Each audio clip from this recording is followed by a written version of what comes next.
2047 എത്തുമ്പോഴേക്കും നമ്മുടെ GDP എന്ന് പറയുന്നത് $30 ട്രില്യൺ എത്തുമെന്നാണ് നമ്മുടെ ഒരു കാഴ്ചപ്പാട്. അതിലൂന്നിക്കൊണ്ടാണ് നമ്മുടെ ഭാരതം മുന്നോട്ട് പോകുന്നത്. അപ്പോൾ വികസിത് ഭാരത് എന്ന് പറയുന്ന സങ്കല്പത്തിലേക്ക് നമ്മൾ അപ്പോഴേക്കും എത്തിച്ചേരുമെന്നുള്ളതാണ് പറയുന്നത്. പക്ഷേ അതിനൊരു മറുവാദവുമായിട്ട് നമ്മുടെ ജപ്പാൻ വന്നിട്ടുണ്ട് എന്നാണ് കേൾക്കുന്നത്. ഇപ്പൊ തന്നെ ഞങ്ങൾ 2050 എത്തിക്കഴിഞ്ഞു എന്നാണ് ജപ്പാൻ പറയുന്നത്. അപ്പോൾ അത് നമുക്കൊരു അപവാദമായിട്ട് നിൽക്കുന്നുണ്ട്. സത്യത്തിൽ കേൾക്കുന്നു ജപ്പാൻ അത്രയൊന്നും ആർജിച്ചിട്ടില്ല എന്നും കേൾക്കുന്നുണ്ട്. പിന്നെ എന്തുകൊണ്ടാണ് ജപ്പാൻ ഇത്തരത്തിലൊരു വാദം പറയുന്നത്? ജപ്പാന്റെ വാദത്തിൽ ശരിയും തെറ്റുമുണ്ട്. അവർ സാങ്കേതിക പുരോഗതിയിൽ, നിത്യജീവിതത്തിലെ സാങ്കേതിക പുരോഗതി, ഇപ്പോൾ ഈ ടെക്നോളജി ജീവിതത്തിന്റെ ഭാഗമാക്കി എടുക്കുന്നതിൽ അവർ ഇന്ത്യയേക്കാൾ മുന്നേറിയിരിക്കുന്നു. അല്ലെങ്കിൽ സാധാരണ ജനങ്ങളുടെ ജീവിത സൗകര്യങ്ങളിൽ ആധുനിക സാങ്കേതിക വിദ്യ ഇന്ത്യയേക്കാൾ മുന്നേറിയിരിക്കുന്നു എന്ന വാദമാണ് അവർ ഉന്നയിക്കുന്നത്. ആ വാദം കറക്റ്റാണ്. അതേ സമയത്ത് അത് പ്രൊഡക്റ്റീവായി അല്ലെങ്കിൽ ആ ജനതയുടെ, ആ ദേശത്തിന്റെ സാമ്പത്തിക പുരോഗതി ആർജിക്കുന്നതിൽ ഇന്ത്യയോടൊപ്പം എത്തിയിട്ടുമില്ല അവരിപ്പോഴും. കാരണം പിന്നെ അവർക്ക് അവരുടേതായ ചരിത്രത്തിന്റെ ബലമുണ്ടല്ലോ, അല്ലെങ്കിൽ പിൻബലം, അല്ലെങ്കിൽ ചരിത്രത്തിലെ വലിയ തിരിച്ചടികൾ അവർ നേരിട്ടതാണല്ലോ. രണ്ടാം ലോക മഹായുദ്ധത്തിന് ശേഷം നമ്മൾ ആ യുദ്ധത്തിൽ കക്ഷിയായിരുന്നില്ല. പക്ഷെ ബ്രിട്ടൻ നമ്മളെ നാട് ഭരിച്ചിരുന്നത് കൊണ്ട് അതിന്റെ കെടുതികൾ നമുക്ക് കൂടി അനുഭവിക്കേണ്ടി വന്നു എന്നുള്ളത് ഒഴിച്ചാൽ നമ്മൾ നേരിട്ട് ആ യുദ്ധത്തിന്റെ ബോംബോ കെടുതികളോ ഏറ്റവരല്ല.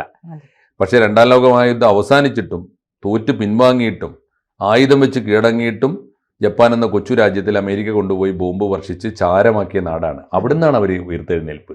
അവർ സത്യത്തിൽ ചുടലക്കളത്തിൽ നിന്ന് എണീറ്റ് വന്നതാണ്. അതിൻ്റെ തീർച്ചയായിട്ടും അതിൻ്റെ മാർക്ക് അവർക്ക് കൊടുക്കേണ്ടതുണ്ട്. അപ്പോൾ എന്തായാലും ഇപ്പോൾ അവരുടെ അവകാശവാദം ശരിയാണോ എന്ന് ചോദിച്ചാൽ സാങ്കേതികമായി ശരിയാണ്. അതിന് അടുത്ത കാലത്ത് ഇപ്പോൾ ജപ്പാനിൽ പോയി സന്ദർശനം നടത്തിയ മീഡിയ ഒക്കെ നൽകുന്ന റിപ്പോർട്ടുകൾ അത്ഭുതകരമാണ്, കൗതുകം നിറഞ്ഞതുമാണ്. ആ കാഴ്ചകളിലൂടെ ഒന്ന് ഓടിച്ചു പോയാൽ നമുക്ക് മനസ്സിലാവും ജപ്പാന്റെ വാദം ശരിയാണ്, അത് തള്ളല്ല. നിത്യജീവിതത്തിൽ സാങ്കേതിക വിദ്യ എന്തുമാത്രം ഇന്ത്യക്കാരെക്കാൾ വലിയ സ്വാധീനം ചെലുത്തിയിരിക്കുന്നു. ഇപ്പോൾ ഉദാഹരണത്തിന് ടോക്കിയോയിൽ ചെന്ന് നമ്മൾ വിമാനം ഇറങ്ങിയിട്ട് ആ നഗരത്തിലൂടെ കുറച്ചു ദൂരം പോയാൽ ഏത് മഹാനഗരിയിലും നമുക്ക് ഒട്ടും ഇഷ്ടമില്ലാത്തൊരു സ്ഥലമാണ് ടോയ്ലറ്റുകൾ. ഇത് ജപ്പാനിലെ ടോയ്ലറ്റുകൾ സ്മാർട്ട് ടോയ്ലറ്റ്സ് ആണ് അവർ പറയുന്നത്. ജപ്പാനിലെ ടോയ്ലറ്റ്സ് കയറിയ ആളുകളിൽ എല്ലാവരും പറയുന്നത്, നമ്മുടെ നാട്ടിലൊക്കെ വന്നാൽ കയറൂലല്ലോ, കയറാൻ പേടിയല്ലേ നമുക്ക്, അത്ര അറപ്പും വെറുപ്പുമാണ്. പക്ഷെ ജപ്പാനിലെ ടോയ്ലറ്റ്സിൽ വീണ്ടും വീണ്ടും കയറാൻ തോന്നുന്നു എന്ന് അവിടെ സന്ദർശിച്ചവരൊക്കെ എഴുതുന്നുണ്ട്. എന്താ കാരണം എന്ന് വെച്ചാൽ അത്ര സൗകര്യങ്ങളുണ്ട്. ഒന്ന് കണ്ടീഷൻഡ് ആണ് അതിനകത്ത്. നമുക്ക് പുറത്ത് ചൂടാണെങ്കിൽ അതിനകത്ത് ഒരു ശീത കാലാവസ്ഥ ഉണ്ടാകും, അല്ലെങ്കിൽ പുറത്ത് തണുപ്പാകുമ്പോൾ അകത്ത് വാമാണ്. അങ്ങനത്തെ ഒരു അന്തരീക്ഷമുണ്ട്. ഇരിക്കുമ്പോൾ ക്ലോസറ്റിലും ആ രീതിയിലുള്ളൊരു ഫീല് താഴേന്നും വരും. ഇതേ അവസ്ഥ തന്നെ വരുന്നു. ഒന്ന്. രണ്ടാമത് ഒരു കാര്യം എന്താണെന്ന് വെച്ചാൽ നമ്മൾ ക്ലോസറ്റിൽ ചെന്നിരുന്ന് മനസ്സമാധാനത്തോടെ ഇരിക്കാൻ തീരുമാനിച്ചാൽ മനോഹരമായ സംഗീതം വന്ന് നമ്മളെ ഇങ്ങനെ തഴുകിക്കൊണ്ടിരിക്കും. ഒന്ന് ആലോചിച്ച് നോക്കൂ, നല്ല പാട്ട് കേട്ടുകൊണ്ട് ടോയ്ലറ്റിൽ ഇരിക്കുക എന്ന് പറഞ്ഞാൽ അത് ഒരു വല്ലാത്ത അനുഭവമാണ്. അതൊന്ന്. രണ്ടാമത് ഇതുപോലെ തന്നെയാണ്. അത് കഴിഞ്ഞിട്ട് നമുക്ക് എല്ലാം ഓട്ടോമാറ്റിക്കാണ്. നമ്മൾ കാര്യം സാധിച്ചു കഴിയുമ്പോൾ സ്പ്രേ ഓട്ടോമാറ്റിക്കാണ്. അതാണ്. അത് കഴിഞ്ഞിട്ട് പോരുമ്പോൾ, അതാണ് ഏറ്റവും പ്രധാനപ്പെട്ട കാര്യം, അത് കഴിഞ്ഞ് നമ്മൾ പോരുമ്പോൾ നമുക്കൊരു ലാബ് റിപ്പോർട്ട് കിട്ടും. എന്നുവെച്ചാൽ സാധാരണ രീതിയിൽ നമ്മുടെ വിസർജ്യ വസ്തുക്കളൊക്കെയാണല്ലോ നമ്മുടെ ശരീരത്തിൽ അണുക്കളുണ്ടോ, വൈറസ് ഉണ്ടോ, ബാക്ടീരിയ ഉണ്ടോ എന്നൊക്കെ അറിയാൻ നമ്മൾ വലിയ കാശ് കൊടുത്ത് ലാബിൽ പോയിട്ടാണല്ലോ ചെയ്യുന്നത്. അതിനുവേണ്ടി മാത്രം സാമ്പിളൊക്കെ എടുത്ത് കൊണ്ടുപോവുകയും വേണം. ഇത് വളരെ ഫ്രീ ആയിട്ട് നമുക്ക് സ്മാർട്ട് ടോയ്ലറ്റിൽ ചെന്ന് ഇരുന്ന് കഴിഞ്ഞാൽ തിരിച്ചു പോരുമ്പോൾ നമുക്ക് ATM നിന്ന് പണം അടച്ചാൽ സ്ലിപ്പ് കിട്ടുന്നത് പോലെ നമ്മൾ ആ ടോയ്ലറ്റിലെ ഫ്ലഷ് ഔട്ട് ചെയ്ത് കളഞ്ഞ നമ്മുടെ വേസ്റ്റ് ഉണ്ടല്ലോ, അതിൻ്റെ ഒരു ഡെപ്പോസിറ്റ് തരും, ഒരു സ്ലിപ്പ് തരും. ആ സ്ലിപ്പിലുണ്ടാകും നിങ്ങളുടെ വിസർജ്യത്തിൽ, നിങ്ങളുടെ മലത്തിൽ, നിങ്ങളുടെ മൂത്രത്തിൽ എന്തെല്ലാം വൈറസ് ഉണ്ട്, നിങ്ങളുടെ ശരീരത്തിൽ ഏതെല്ലാം രോഗബാധയുണ്ട്, ഏതെല്ലാം രോഗാണുക്കളുണ്ട് എന്ന ലാബ് റിസൾട്ടും തരും. പിന്നെ എന്താ പോയിക്കൂടെ? അപ്പോ അതാണ് അവിടുത്തെ ഒന്നാമത്തെ കാര്യം. അതുകൊണ്ട് ജപ്പാൻ ടെക്നോളജിയിൽ മുന്നേറിക്കുന്നു എന്നുള്ള കാര്യം തർക്കമില്ല. അതുപോലെ തന്നെയാണ് നിങ്ങൾ ഇപ്പോൾ ജപ്പാന്റെ തെരുവിലൂടെ നടക്കാൻ പോയാൽ, രാവിലെ നമ്മൾ മോർണിംഗ് വാക്കിന് പോകുമ്പോൾ കാണുന്നത് നമ്മുടെ നാട്ടിലെ പോലെ തന്നെ ഈ നായ്ക്കളുടെ പെറ്റ്സിൻ്റെയൊക്കെ ചങ്ങലയും പിടിച്ചുകൊണ്ട് നടക്കുന്ന കൊച്ചമ്മമാരെയും കൊച്ചച്ഛന്മാരെയും ഒക്കെ കാണാൻ പറ്റും. പക്ഷേ വ്യത്യാസമുള്ളത് അതൊന്നും ജീവനുള്ള നായ്ക്കളല്ല, ഒക്കെ റോബോട്ട്സ്. ജപ്പാനിലുള്ളത് റോബോട്ട്സ് ആണ് ഒക്കെ. എന്ന് വെച്ചാൽ അതിനെ പേടിക്കണ്ട. ഒന്ന്, കടിക്കൂല. രണ്ട്, അത് രോഗാണുക്കളില്ല, അതിന് രോഗങ്ങൾ ഉണ്ടാക്കൂല. ഭക്ഷണം കൊടുക്കണ്ട, കുളിപ്പിക്കണ്ട, ഒന്ന് തുടച്ച് വൃത്തിയാക്കി വെച്ചിട്ട് സ്വിച്ച് ഇട്ട് കഴിഞ്ഞാൽ നമ്മുടെ കൂടെ നടന്നോളൂ എത്ര ദൂരം വേണമെങ്കിൽ. അപ്പോൾ ഈ റോബോട്ടിക് പെറ്റ്സ് അത് ഇപ്പം നമ്മുടെ നാട്ടിൽ അത് ജനകീയമായിട്ടില്ല. അതുകൊണ്ടാണ് പറയുന്നത് അക്കാര്യത്തിലൊക്കെ നമ്മളെക്കാൾ അവർ മുന്നേറിയിരിക്കുന്നു റോബോട്ടിക് പെറ്റ്സ്. അതുപോലെ തന്നെയാണ് വേറൊന്ന്, നമുക്ക് ഇപ്പോൾ ആശുപത്രികളിൽ ഈ കെയറിനൊക്കെ നേഴ്സുമാരുടെ പണിയൊക്കെ എടുക്കുന്ന റോബോട്ട്സ് ആണ്. റോബോട്ടിക് കെയർ എന്നാണ് അതിനെ അവർ പറയുന്നത്.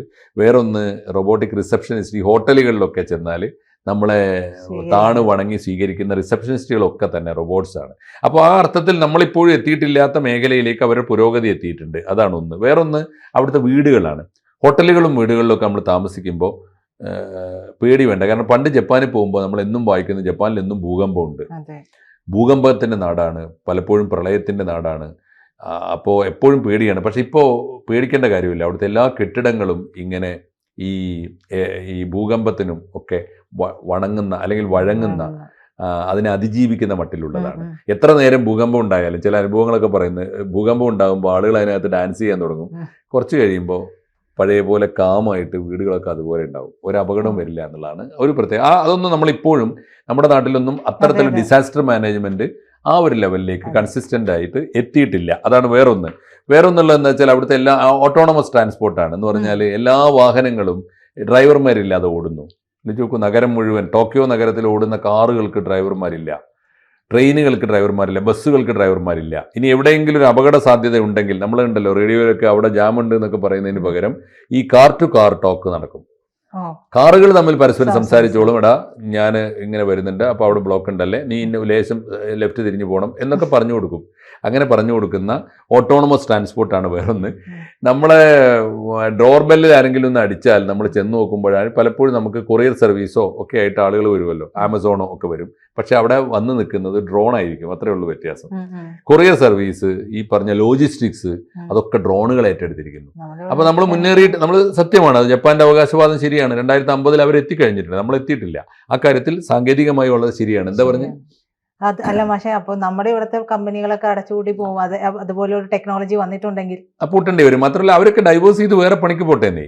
സാങ്കേതിക വിദ്യ അതല്ലേ. ഒരു പണി പോകുമ്പോൾ പണ്ട് നമ്മൾ നിലവിളിച്ചില്ല, കമ്പ്യൂട്ടർ വന്നോ, നമ്മൾ എന്ത് ചെയ്യും? കമ്പ്യൂട്ടർ വന്നാൽ നമ്മൾ കമ്പ്യൂട്ടറിനെ നയിക്കും.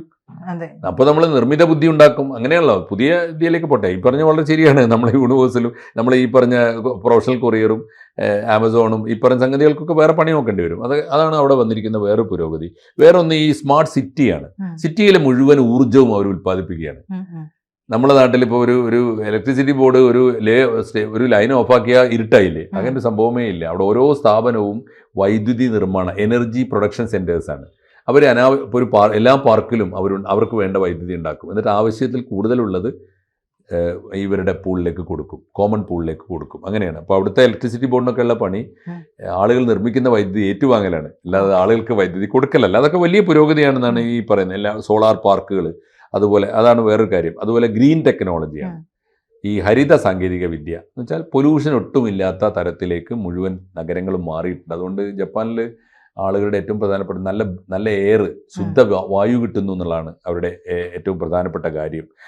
അപ്പോൾ ഈ കാർബൺ എമിഷൻ ഇല്ലാത്ത ബിൽഡിങ്ങുകൾ, ഈ വേസ്റ്റ് മാനേജ്മെൻറ്റ്, അതൊക്കെ ഗംഭീരമായിട്ട് നടക്കുന്നുണ്ട്. അതുപോലെ റെയിലുകൾ, തീവണ്ടിയൊക്കെ ഓടുന്നത് ഹൈഡ്രജനിലാണ്, ഗ്യാസ് കൊണ്ട് ഓടുന്ന തീവണ്ടികൾ. അപ്പോൾ അതുകൊണ്ട് തന്നെ പൊല്യൂഷൻ കുറയും. കൽക്കരി കത്തിക്കുന്നില്ല, ഇന്ധനങ്ങളൊന്നും കത്തിക്കുന്നില്ല. അപ്പോൾ ഈ കത്തുന്നതൊന്നും തന്നെ കാർബൺ എമിഷൻ ഉണ്ടാക്കും. ഇവിടെ കാറിലെത്തിയിട്ടുള്ളൂ, നമ്മളിപ്പോഴും ട്രെയിനിലേക്ക് എത്തിയിട്ടില്ല. അതുപോലെയാണ് ഈ സോളാർ പാർക്കുകൾ. വേറൊരു കാര്യം കൂടി അവസാനമായിട്ട് ജപ്പാനിൽ വന്നൊരു മാറ്റം. പണ്ട് അവർ രാവും പകലും വർക്ക് ചെയ്യുമായിരുന്നു, 24/7. അവർക്ക് വിനോദം എന്നൊക്കെ പറയുന്നത് കുറവായിരുന്നു. പക്ഷെ ഇപ്പോൾ അവർ ചെയ്തിരിക്കുന്ന ഒരു വലിയ മാറ്റം, ഈ വർക്ക് ഫ്രം ഹോം ജനകീയമായിരിക്കുന്നു. ഓഫീസിൽ പോകുന്നവർ കുറവാണ്. അതുകൊണ്ട് ഗുണം ആലോചിച്ച് നോക്കും. ട്രാൻസ്പോർട്ടേഷൻ കുറയും, ജാം കുറയും, അങ്ങനെ ഉണ്ടല്ലോ, എല്ലാം കുറയും. വീട്ടിൽ ഇരുന്ന് വർക്ക് ചെയ്യാവുന്നൊരവസ്ഥ. അതുകൊണ്ട് തന്നെ അവർക്ക് കുടുംബത്തോടൊപ്പം കൂടുതൽ സമയം കിട്ടും, റിലാക്സ് ചെയ്യാൻ സമയം കിട്ടും, വിനോദത്തിന് സമയം കിട്ടും. അതുകൊണ്ട് കുറേ കൂടി ഫാമിലി ഫ്രണ്ട്ലി ആയി മാറിയിരിക്കുന്നു അവർ എന്നും പറയാം. അതൊക്കെ തന്നെ ഈ ജപ്പാൻ നേടിയിരിക്കുന്ന സാങ്കേതിക പുരോഗതിയുടെ ഭാഗമാണ്. അതുകൊണ്ട് ജപ്പാൻ അറ്റ് 2050 എത്തിയിരിക്കുന്നു എന്ന കാര്യത്തിൽ കൈയടിച്ച് നമുക്ക് അവരെ സ്വാഗതം ചെയ്യാം. ആ പറഞ്ഞ് ശരിയാണെന്ന് നമുക്ക് വകവെക്കാം. അതേസമയത്ത് ഇന്ത്യയോടൊപ്പം സാമ്പത്തിക വളർച്ച നേടാൻ അവർക്ക് ഉപദേശവും കൊടുക്കാം. ഇന്ത്യ സാങ്കേതിക വിദ്യയിൽ ജപ്പാൻ്റെ പാത പിന്തുടരാം, സാമ്പത്തിക വിദ്യയിൽ ഇന്ത്യയുടെ പാത ജപ്പാനും പിന്തുടരട്ടെ. കൊടുക്കുകയും വാങ്ങുകയും ചെയ്യാം. രണ്ടു കൂട്ടർക്കും ഒന്നിക്കാവുന്ന മേഖലയുണ്ട്. രണ്ടും അമേരിക്കയുടെ കെടുതികൾ ഏറ്റുവാങ്ങിയവരാണ്. ജപ്പാൻ പണ്ടായിരുന്നെങ്കിൽ നമ്മൾ ഇപ്പോഴും. അതുകൊണ്ട് ഒരു പൊതുശത്രുവിനെതിരെ ഒന്നിച്ചു നിൽക്കേണ്ട സഹോദരങ്ങൾ കൂടിയാണ് ഇന്ത്യയും ജപ്പാനും. കൂടുതൽ വാർത്തകളും വിശേഷങ്ങളും നിങ്ങളിലേക്ക് എത്താൻ ABC മലയാളം സബ്സ്ക്രൈബ് ചെയ്യുക, ബെൽ ബട്ടണും അമർത്തുക.